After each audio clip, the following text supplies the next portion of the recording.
Back to my channel life with Jigna. તો આજે છે મારો કીમો ડે અને હું આવી ગઈ છું હોસ્પિટલ। અત્યારે કીમો માટેની પ્રોસેસ ચાલુ થઈ રહી છે, તો વિડીયોમાં આગળ બન્યા રહેજો। તો આ છે હોસ્પિટલનો વેઇટિંગ એરિયા, જ્યાં બધા વેઇટ કરતા હોય છે, અને સામે છે કીમોથેરાપી યુનિટ, જ્યાં બધાને કીમો આપવામાં આવે છે। અને અહીંયા ફાઇનલી મારો વારો આવી ગયો હતો, બેલ્ટ બાંધાઈ ગયો હતો અને હું બેઠી હતી ને જિજ્ઞેશ સામે રિસેપ્શનિસ્ટ ઉપર બાકીની ફોર્મેલિટી પૂરી કરતા હતા, અને હું વેઇટ કરી રહી હતી કે ક્યારે ત્યાં યુનિટમાં જઈએ અને કીમો સ્ટાર્ટ થાય। ત્યારબાદ રૂમમાં હું પહોંચી ગઈ હતી અને વેઇટ કરતી હતી કે આગળની પ્રોસેસ ક્યારે ચાલુ થશે। તો મેં વિચાર્યું ચલો થોડો તમને વિડીયો બતાવી દઉં। આ મારા બાજુમાં બા હતા જે બહુ જ ફની હતા અને હિંમત આપનારા હતા।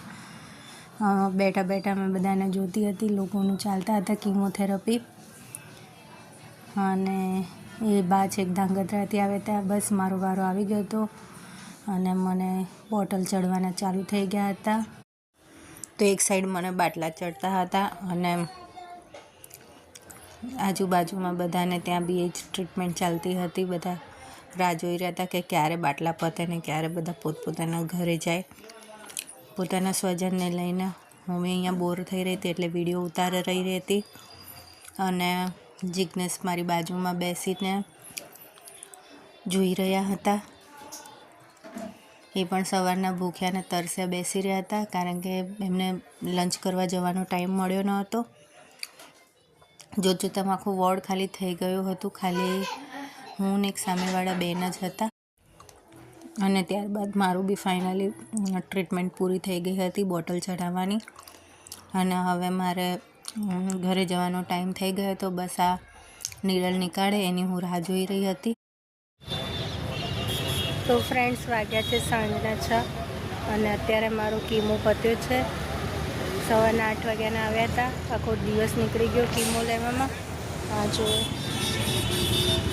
100 અહીંયા લગાડેલી છે, અને હવે અમે ઘરે જઈએ છીએ કારણ કે શ્રીજા રાહ જોવે છે। તો મળીએ નેક્સ્ટ વ્લોગમાં। અને અહીંયા સામે જિજ્ઞેશ શ્રીજા માટે કોરી પાણીપુરી લઈ રહ્યા હતા, કારણ કે સવારની શ્રીજા એકલી હતી એના બા અને દાદા જોડે, તો એની ફરમાઈશ હતી કે કંઈક લઈને આવજો, તો એની માટે પાણીપુરી લીધી છે। અને હવે હું ને જિજ્ઞેશ 2 જણા આખો દિવસ હોસ્પિટલની વાતો કરતાં કરતાં ઘરે જઈ રહ્યા હતા। રસ્તા પર વાતાવરણ એકદમ ઠંડુ ને એવું હતું, મજા આવી રહી હતી રાઈડની। એક સાઈડ મજા બી લઈ રહ્યા હતા, આખા દિવસનો થાક પણ થોડો થોડો ઓછો થઈ રહ્યો હતો। તો બસ આ જ હતો આ મારો કીમો ડે।